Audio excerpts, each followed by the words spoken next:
सभी आचार्य देवज्ञ मेरा अभिनंदन वंदन आप सभी को। श्री भुवनेश्वरी ज्योतिष वास्तु कर्मकांड शोध संस्थान परिवार इंदौर और संतोष जी भार्गव जी को बहुत बहुत अंतर्मन से धन्यवाद कि मुझे कुछ कहने का अवसर यहाँ पर प्राप्त हुआ है। इतना अच्छा मंच उन्होंने उपस्थित कराया हम सभी को, हम अपने विचार यहाँ अपने प्रस्तुत कर सकते हैं।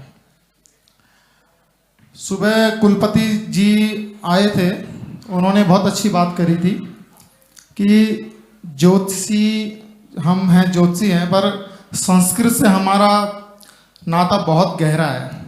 आपने भी कहा था संस्कृत की शुरुआत पाणिनीय श्लोकों से ही होती है। नृतावसाने नटराज राजो ननाद ढक्कम नौ पंच बारम उदर तो कामा सनकादि सिद्ध नेताब्दिमर्षि शिवशूत्र जालम, कि भगवान शंकर ने डमरू बजाया और पाणिनियों ने उस डमरू के द्वारा संकेत को ग्रहण किया और 14 सूत्र लिखे।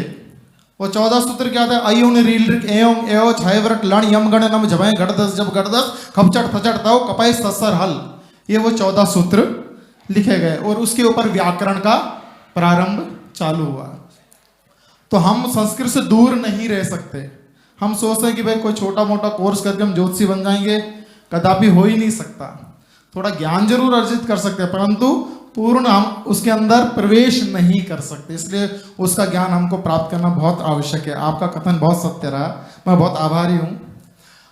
और आपके पास में ही बैठे, उन्होंने भी एक बात कही थी कि ज्योतिष जेनेटिकली है। जेनेटिक कैसे है? नॉर्मली हम कभी भी हम किसी यजमान की कुंडली देखते हैं तो कभी अनायास किसी के घर से हम 7-8 कुंडलियां देख लेते हैं। एक घर से हम 7-8 कुंडली देख रहे हैं, 10 कुंडलियां भी देख रहे हैं, तो कुछ ना कुछ कॉमन जरूर उसमें हमको प्राप्त होता है। चाहे कोई ग्रह दशा हो, कभी सभी परिवार के राहु की दशा चल रही है, सभी की शनि की दशा चल रही है, कि सभी पे 7.5 ही चल रहा है। ये प्राय रूप से देखा गया है, यानी इसका वैज्ञानिक प्रमाण है। ये एक तरह से हम इसको झुटला नहीं सकते। एक बहुत कल मैंने एक बात सुनी कि यूट्यूब पे कोई चैलेंज कर रहा है कि ज्योतिष तो पाखंड है, मैं खुला चैलेंज करता हूँ। तो वो देख करके बड़ा दुख हुआ, क्योंकि आज हिंदू धर्म को कोई कुछ भी टकोर करके जाता है और हम निशब्द चुप बैठे रहते हैं। तो जो भी संस्थानों के अध्यक्ष हैं, उपाध्यक्ष हैं, संगठनों के उपाध्यक्ष हैं, उनसे अनुरोध जरूर करूंगा कि कुछ ऐसा जरूर करें कि हम उसका विरोध कर सकें। कोई ऐसा मंच मिले हमको कि हम उसका पूर्ण रूप से आधिकारिक विरोध कर सकें, क्योंकि वो बहुत आवश्यक है। अन्यथा कोई भी हमारे हिंदू धर्म को खेल समझ रहा है, कुछ भी करके कह के जाएगा, हम चुपचाप सुन लेते हैं। तो ये स्वीकार होना ही नहीं चाहिए। As per Hindu, as per ज्योतिषी हमको ये स्वीकार कभी करना भी नहीं चाहिए, कुछ ऐसा करना चाहिए।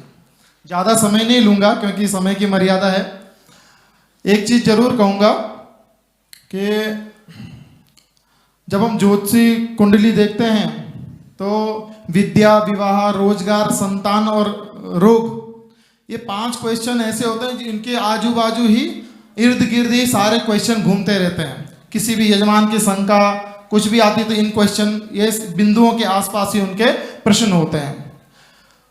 तो उसमें से मैं पंचम भाव, संतान का भाव के बारे में एक कुछ सूत्र बताना चाह रहा हूँ। ज्योतिष रत्नाकर पुस्तक में ही है, सब कुछ पहले से दिया हुआ है, बस हमको देखना है, ग्रहण करना है। बाकी शोध कुछ करने की भी जरूरत नहीं, इतना सारा मिला हुआ है हमको कि हमको शोध करने की जगह नहीं, बल्कि जो है वो उसको भी पूरा ले लेंगे तो बहुत हो जाएगा, एक सटीक फलित प्राप्त हो सकता है।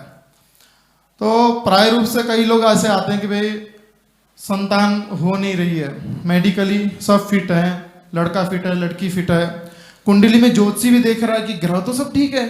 कई बार होती है ऐसा आता है हमारे पास, ऐसा एक क्षण भी आता है कि मैं देख रहा हूँ कुंडली सही है।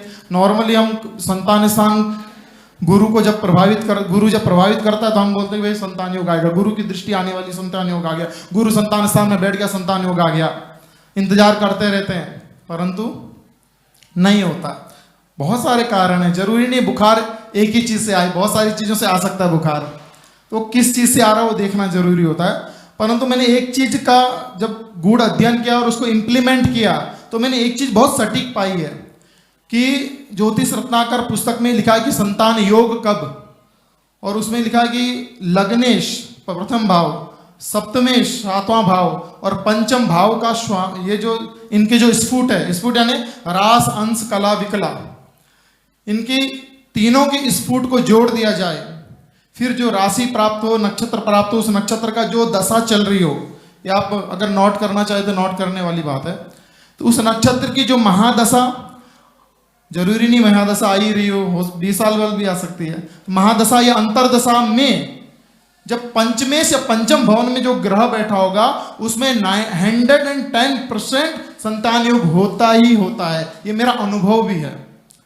अब ज्यादा नहीं बोलूंगा, आपने मुझे सुना, बहुत बहुत धन्यवाद। जय बद्री विशाल।